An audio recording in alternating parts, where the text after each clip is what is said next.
Oke, siap. Bismillahirrahmanirrahim. Assalamualaikum warahmatullahi wabarakatuh. Kalau kita kompak belajarnya setiap hari dan istirahat setiap hari, pastilah mitra Sahara itu para miliarder selanjutnya sebenarnya. Rugi banget ya kalau kita nggak sukses di PTB. Wih, rugi banget. Susah zaman sekarang ya beli mobil cash itu, kecuali dapat warisan. Apalagi beli rumah 1 miliar. Wah. Ya kalau kita berkaca dari kemampuan dan dengan kondisi perekonomian sekarang, untuk beli rumah 1 miliar, kira-kira perlu kerja di mana ya? Atau perlu bisnis apa yang dalam 2 tahun bisa kebangun rumah 1 miliar? Anda bisa jawab nggak? Hampir susah sih. Di PTB sini kita ada peluang yang sangat terbuka lebar. Teman-teman bisa punya rumah 1 miliar dan mobil 1,5 miliar. Banyak yang nanya kan, setelah daftar harus ngapain Kang supaya sukses? Nah, salah satu jawabannya adalah belajar promosi. Belajar yang pertama teman-teman sebenarnya stepnya itu udah berurutan kalau di Sahara. Nanti Januari bahkan bisa insya Allah bisa lebih berurutan lagi setelah website training Sahara Academy selesai. Karena ini belum selesai, jadi teman-teman ikuti urutan yang udah ada, di mana teman-teman yang baru masuk, baru daftar, ke mentornya minta dimasukin ke grup Prime Academy yang baru daftar.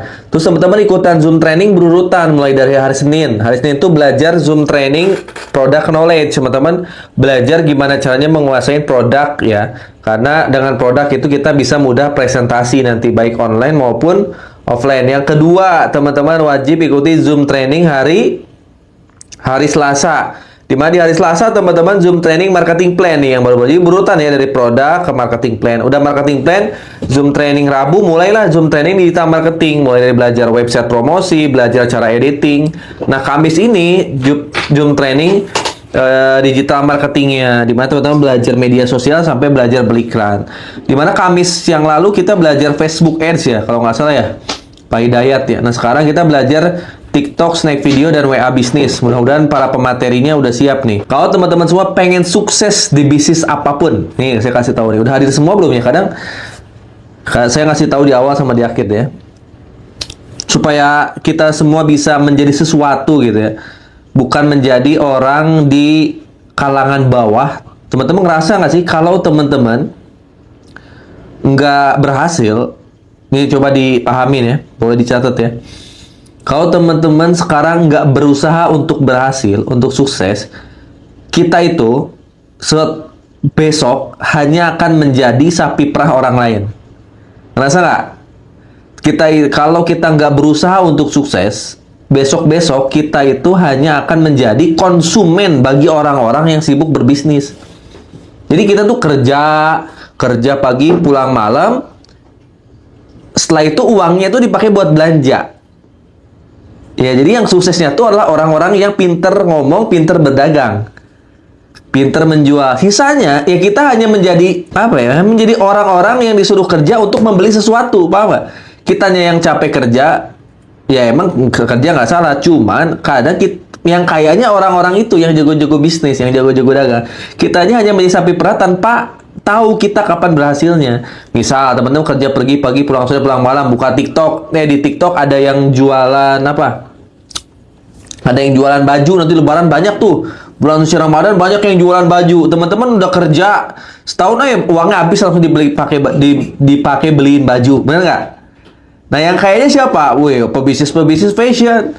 Yang emang pas lebaran, pas Ramadan dia udah mempersiapkan baju apa nih ya. Makanya banyak tuh orang-orang kaya baru yang di bidang fashion. Di bulan Ramadan omsetnya tinggi. Jadi kita ini hanya sibuk kerja untuk membeli, konsumtif gitu.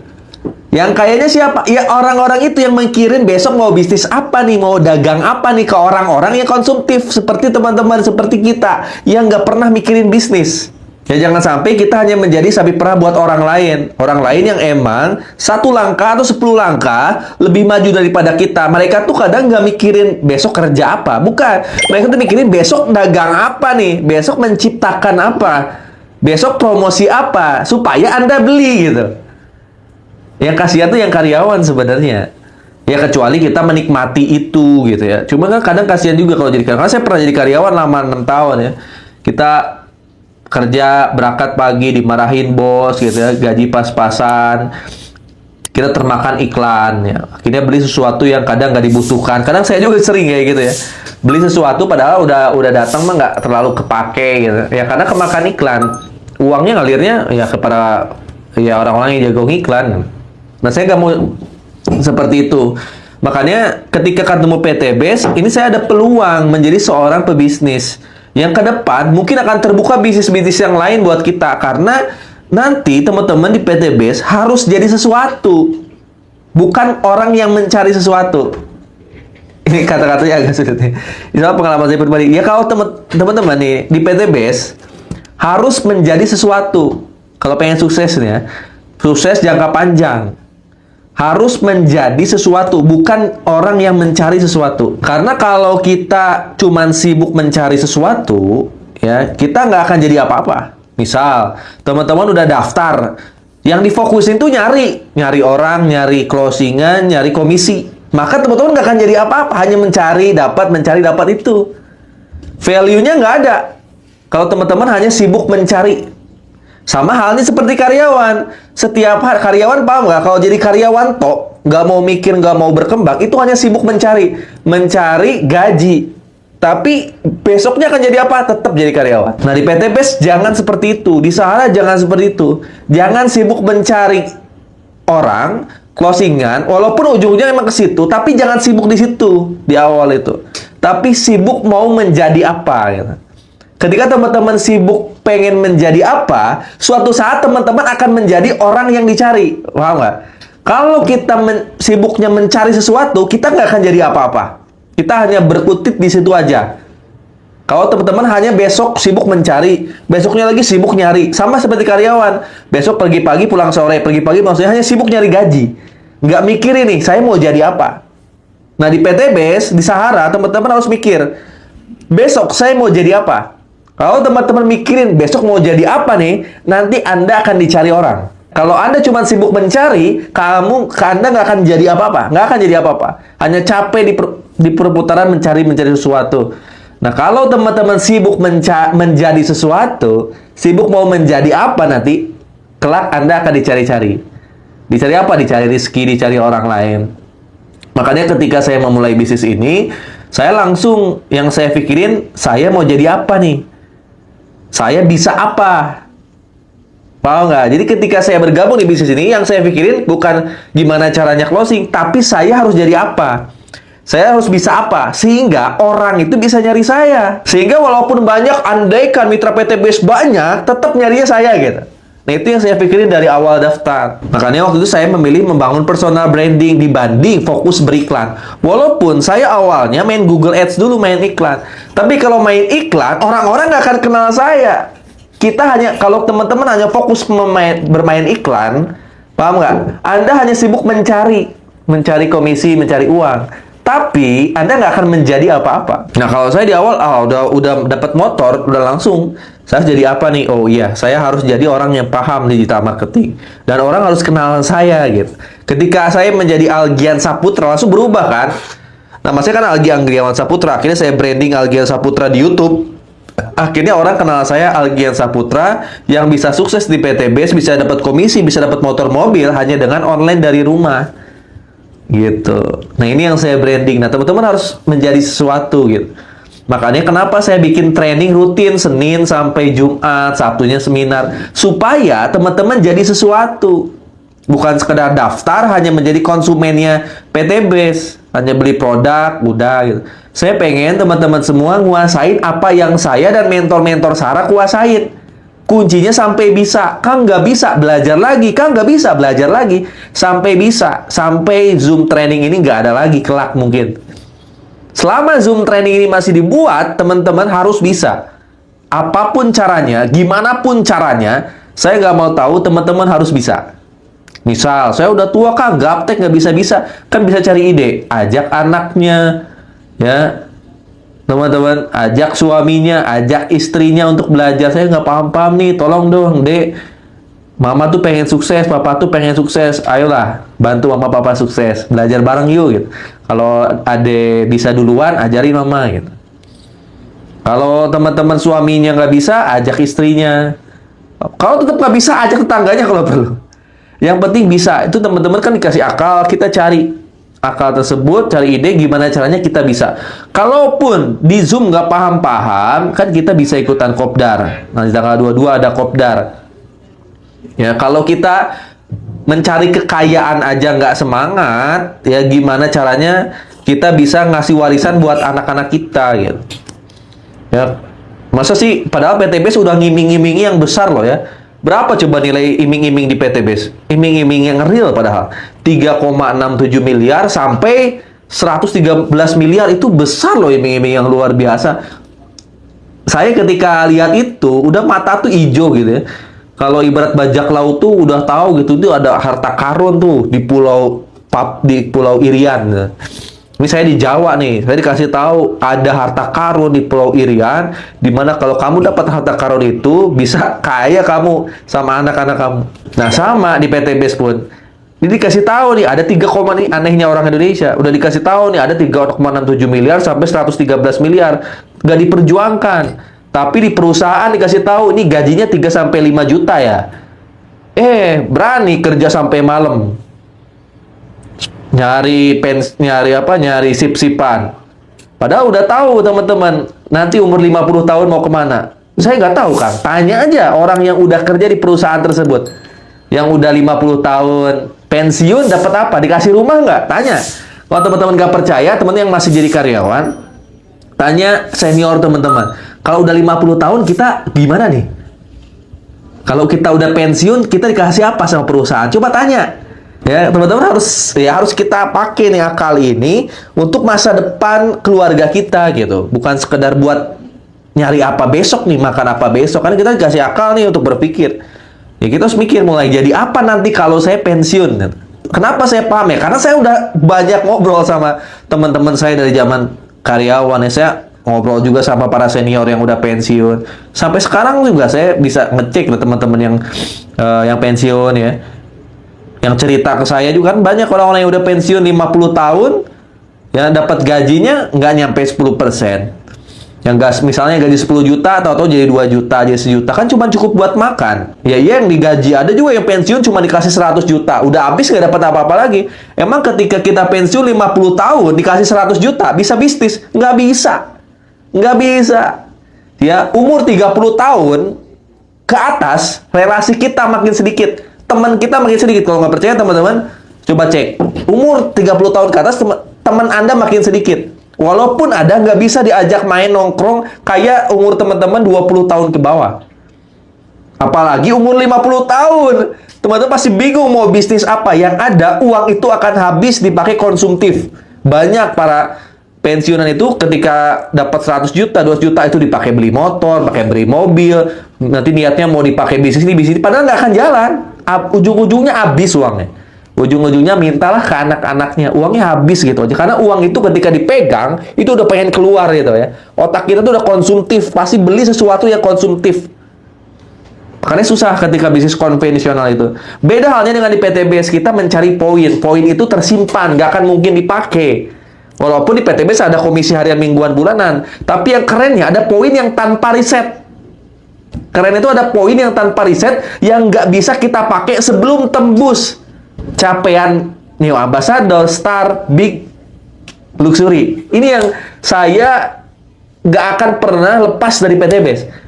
Ya, karena saya tahu daripada saya nyicil mobil rumah, mendingan saya ngejar poin PTBS. Karena uangnya nggak akan pernah kepake, tetap ada value poin tersebut. Beda saya ngumpulin uang untuk beli rumah. Saya ngumpulin uang untuk beli rumah 1 miliar. Misalnya sebulan 10 juta ngumpulin ya. Sebulan 10 juta ngumpulin. Di tahun kedua saya butuh sesuatu nih. Misalnya keluarga yang sakit, pasti uangnya kepake. Tapi kalau di PTBS enggak. Ketika teman-teman ngejar motor, poinnya 100-100 misalnya, ngejar mobil, poin 300-300, terus teman-teman ke luar negeri, nggak dijalanin, poin akan tetap. Tinggal selanjutnya aja ngejar Pajero dan Luxury. Poinnya masih ada, nggak bisa kita pakai. Enaknya di PTBS kayak gitu, apalagi nggak ada riset poin, nggak ada tutup poin. Makanya selama PTBS ada, kita semua berkesempatan dapat minimal 3,67 miliar sampai 113 miliar. Di mana itu nggak ada di bisnis lain ataupun di pekerjaan konvensional. Nggak ada. Karena saya semangat di PTB, saya ngisi Zoom, ya udah semangat aja saya mah. Mau teriak-teriak ya semangat, supaya teman-teman semua bisa bergerak sama seperti saya. Nah maka teman-teman semua sekali lagi, jangan sibuk mencari. Karena kalau kita mencari, kita nggak akan jadi apa-apa. Tapi sibuklah menjadi sesuatu. Ketika kita sibuk ingin menjadi sesuatu, maka kita akan menjadi orang yang dicari. Nah, sama ketika teman-teman memilih fokus bisnis ini secara online, walaupun teman-teman nanti belajar beriklan, tapi belajarlah ya, mulailah ngebangun personal branding. Sekarang itu semua bisnis itu dilihat dari personal branding Anda. Makanya kenapa artis kalau emang jago ngomong, itu pasti bisnisnya banyak. Orang yang membangun personal branding di media sosial, dia pasti akan belajar ngomong. Dia akan memperbaiki communication skill-nya. Terus relasinya dia akan bangun, sosialisasinya akan bangun. Lama-lama teman-teman akan menjadi sesuatu. Saya awalnya introvert, nggak jago ngomong. Karena terdesak, ya saya harus kaya, nggak mau miskin. Makanya saya belajar ngomong. Belajar ngomongnya di mana? Ya, saya belajar ngomongnya di YouTube. Ya, setiap hari ketika memulai bisnis, saya siapin kamera depan, saya ngomong gitu. Awalnya banyak salah. Coba cek YouTube saya pertama-tama tahun 2009. Banyak salah teman-teman. Ngomongnya terbata-bata, gugup, nggak tahu kemana arahnya. Tapi karena sering, setiap hari, sebulan, 2 bulan, 3 bulan, setahun, masa nggak lancar-lancar ngomong? Lancar juga akhirnya. Nah, sambil belajar, sambil lihat orang lain. Orang lain itu bukan sekedar mitra PTB. Yang saya lihat itu semua konten kreator gitu. Saya nggak peduli ya, mitra lain, leader lain, arahnya kemana. Yang jelas, saya lihat masyarakat ini sukanya kemana, maka saya bikin sesuatu. Lalu saya arahkan ke PTBS gitu. Saya ujung-ujungnya promosi ke PTBS. Itu yang saya lakukan. Jadi saya sibuk menjadi Algian Saputra. Ya, bukan sibuk mencari. Saya closing nggak closing tetap konten. Karena saya yakin ya, hasil itu dilihat dari kinerja dan doa. Gitu. Hasil itu dilihat dari kinerja dan doa. Jadi teman-teman kalau pengen berhasil, maka kerjanya benerin, doanya benerin, pasti berhasil. Ya, hasil itu nggak pernah datang di awal, nggak pernah. Selalu di akhir setelah kita kerja dan doa. Tapi kerja nggak menentukan hasil. Karena orang yang kerja keras belum tentu kaya. Buktinya tukang bangunan belum tentu punya rumah mewah. Ya, bisa jadi orang-orang yang nyantai punya rumah mewah karena dia doanya kuat, mungkin amalannya kuat. Jadi harus berimbang antara kerja dan doa dan ibadah, lalu nanti setelahnya hasil gitu. Maka tiap hari tugas teman-teman gimana caranya memperbaiki ikhtiar teman-teman, lalu memperbaiki doa kita. Ya, Anda mau jadi apa pertanyaan di PTBS? Maka saya selalu bilang ya, teman-teman, ketika saya live, teman-teman kenalin siapa diri Anda di live saya gitu. Ke TikTok ini media sosial yang bisa mendatangkan database calon mitranya banyak. Jujur aja paling banyak. Kenapa? Karena TikTok ini sekarang aplikasi di Indonesia yang paling banyak penggunanya. Paling lama orang-orang stay itu di TikTok. Bahkan artis-artis sudah pada main TikTok kan. Ya, makanya kita harus gimana caranya belajar juga TikTok. Selain Facebook, snack video, TikTok pun harus bisa teman-teman kuasain. Itu yang saya lakukan setiap hari. Jadi bukan cari sesuatu, tapi gimana caranya saya jadi sesuatu gitu. Gimana caranya ya saya dikenal gitu. Diperbagus kontennya, hooknya, supaya viral tuh gimana gitu. Itu dipikirin. Jadi kan bikin konten tuh mikir dulu nih, yang mana nih konten, yang mana nih hooknya apa nih. Kontennya di mana gitu. Ya supaya follower kita nambah. Kalau follower kita nambah, udah calon mitra database masuk banyak. Database banyak pasti closing. Gitu ya teman-teman ya. Itu pembukaan dari saya ya tentang TikTok. Teman-teman nanti belajar TikTok iya, snack video iya, iklannya semuanya sampai bisa semuanya. Lalu jadilah diri Anda masing-masing supaya Anda dikenal orang. Ini jadi sesuatu. Nanti orang mencari Anda. Ya nggak sibuk-sibuk nyari terus gitu. Jadi Anda diam pun nanti dicari suatu saat. Tapi Anda harus dikenal orang. Itu mungkin dari saya. Terima kasih banyak. Ya, buat teman-teman semua, semangat belajarnya. Setiap hari sampai bisa. Semangat ikhtiarnya. Setiap hari sampai bisa. Semangat doa dan ibadahnya. Setiap hari sampai doa-doa kita Allah ijabah ya. Nggak ada waktu lagi. 2025 wajib kita sukses. Karena di tahun 2025 perekonomian kita juga ya makin berat. Pajak juga digembar-gembor udah naik tanggal 5 itu ya, pajak udah naik, pajak kendaraan naik, pajak motor, pajak mobil siap-siap naik ya, pajak internet ya, pajak internet teman-teman ini ngisi internet naik gitu. Pajak apalagi listrik itu mungkin di bulan ketiga akan naik. istri, apalagi semua ya. Walaupun katanya barang mewah, tapi hampir semua itu saya lihat naik. Ya, hampir semua naik. Mungkin yang nggak naik itu ya gas LPG yang 3 kilo, ya kayak gitu nggak akan naik. Tapi semuanya naik. Nah, kita jangan fokus ke situ. Ya, mau protes pun nggak akan bisa. Kita fokus gimana caranya 2025 penghasilan kita besar.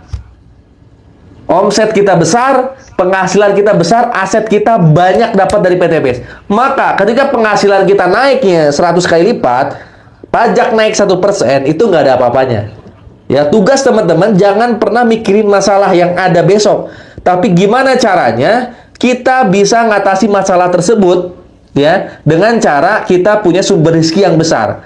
Maka ketika sumber rezeki yang besar itu kita milikin, masalah apapun selesai. Di Indonesia ini ada duit, ada fulus, mulus semua jalan.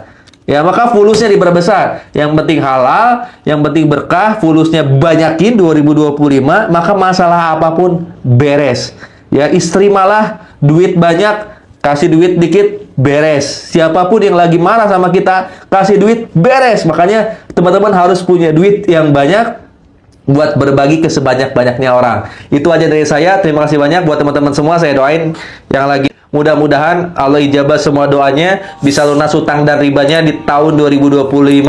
Di lebaran nanti bisa kebeli mobil pertamanya, mobil keduanya, atau Pajero pertamanya. Di lebaran nanti yang udah dapat Pajero belum punya rumah, bisa kebangun rumah impiannya. 2025 kita menjadi orang-orang yang banyak bersedekah, ya, orang-orang yang banyak berbagi buat masyarakat. Bahkan kita semua bisa menjadi wasilah rizki buat sebanyak-banyaknya orang.